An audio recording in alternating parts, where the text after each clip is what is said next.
So I'm going to go ahead and bring you into the conversation because, you know, you done a great job at building a team, and wanted to talk to you, Ben, about building a business, our #1 volume store now in the company. And if you don't mind sharing your journey with people watching and listening, and because I think that's important too, because you've been in, you know, different stores and, you know, smaller store. Those, you know, sod managers watching this might be in a small store now, got the opportunity to do the store in West Des Moines, doing great business there.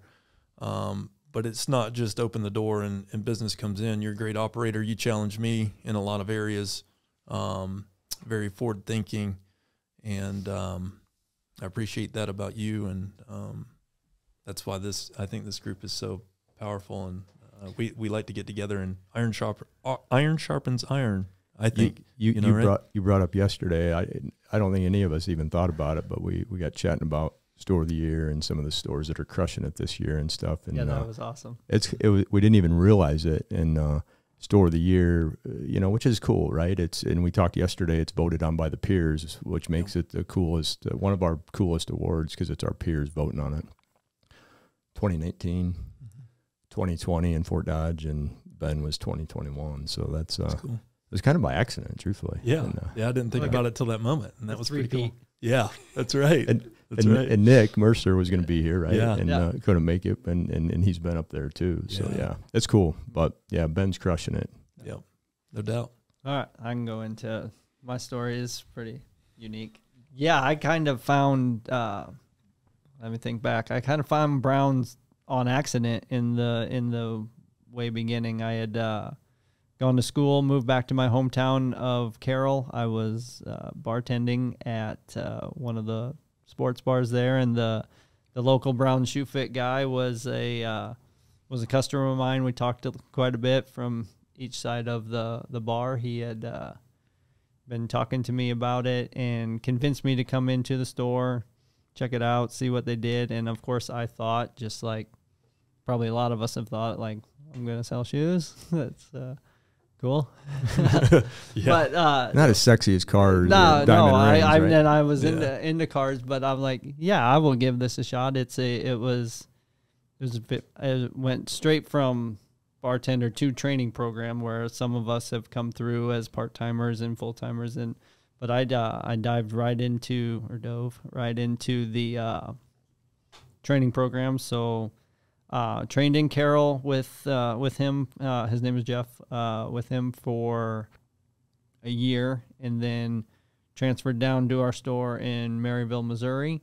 And there's a gentleman named Jim Ward there. He was getting ready to retire, so that was a unique scenario that I got to basically help take a lot of load off of him, so he could comfortably run out his 6 months that he had left. So that I got to do a lot of stuff firsthand. And then a new guy got that store while I was still there. I was still there another 6 months, and then got my first opportunity in Newton. And this is where the story really gets cool. So I'll go into later, like, the differences of me now and me Newton. Mm-hmm. I think the aggressiveness is the exact same, but the business mentality and the budget reality has changed quite a bit. So, long story short, crashed and burned in Newton, increased the volume a ton, and lost money. Mm-hmm. So I actually got let go from Newton.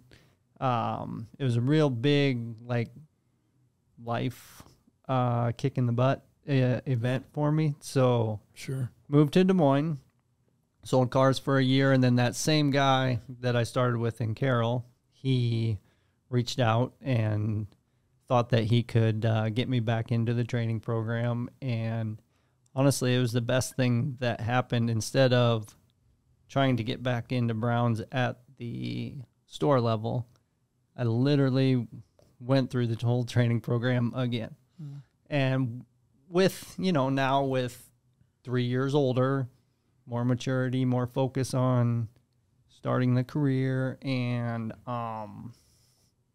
I love that you mentioned like the valleys, right? Oh, yeah. Because the at least for me, those times in life teach me a lot more than the mountaintops. Yes. About myself and yeah, it was like, really thank you for sharing that. The dig in and refocus on what are you going to do with your life? Mm-hmm. What are you going to do with your career? So, and then lucky enough for me, that guy was really good with numbers. So he's a lot where I learned all of my budget, all of my, you know, I always say bend the Excel books as far as you can before they break. As long as you know what you're doing and you can bring them back and it works. Mm-hmm. And it's there's just a lot of proof in the pudding now that it works. But that's where you learn like the formulas and you know, started with the commission check, yes. Then how much volume, how much business did you have to do to get to a certain spot, right? You created a lot of that stuff with those thoughts. Yes. Yeah.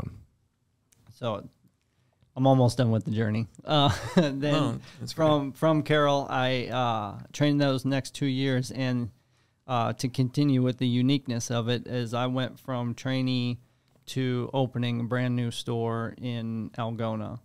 So that was really cool. We bought out a independent store in that town and turned it into a Browns. So I always have that in my hat, or feather in my hat. That was a scenario that we might not ever see again. Well, yeah, because it wasn't a shoe store. It was Hutzel's, and it was office supplies. Sporting goods and shoes. Yep. Yeah, crazy experience. Yeah. Which we visited last night. Went to see Jazzy Porter. So. And Jazzy's killing it up there. She's doing great. Yeah. She's doing great. And then from ran Algona for 2 years, and just fortunate from the get-go, it just took off. Like it was, I mean, I'll take some credit, but it was established, and it was. The hardest part was like turning it into us, but it was off and running from the get-go. It was awesome. And then Steve, our president at the time, had come up and asked if I wanted to join his team down at the corporate office, and I did. I didn't want to. I thought it was going to be great. So I went down to Shenandoah. I mixed in with the team. I kind of found my valley in there, and then the entrepreneurship or the freedom itch just kept coming back. So I just asked if I could be put back out into the field, and he was okay with it. So we found me a spot in Grinnell and Rob Whittam, which everyone knows. So me and him kind of switched lives. I bought his store. He bought my house. We kept our same wives, but we both moved into each other's life, and we just wife swap. Yeah, we just switched. Yeah.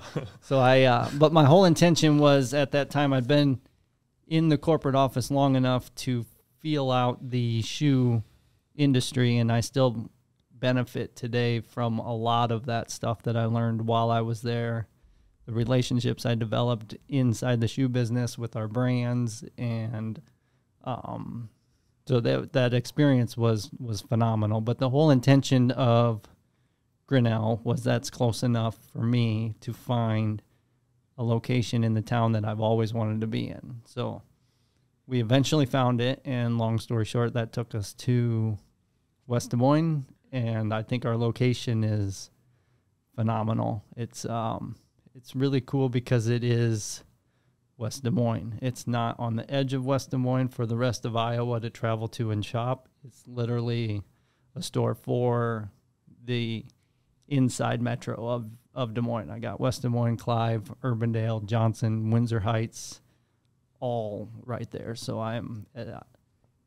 when I first looked into it, I was always trying to find somewhere cool by Jordan Creek Mall or but turns out that's not us, and in hindsight, it's awesome to be right there in the middle. It's crazy how because when we were looking around down there, and you right. you know, we kind of did some of those trips or those days and drove around, and you know, you drive into a parking lot or you're in front of a strip center, and you can kind of feel it, right? Yeah. And some of those spots just didn't feel like us, and then when you found that spot that that you're currently in, you know, because we do a lot of parking lot looks first before we get too serious with the landowner, but just sitting in the parking lot, looking at the building, it's like, this is us. This, you can envision it. Yep, you can see it. You start to see the sign on the building, and yeah, it just felt right.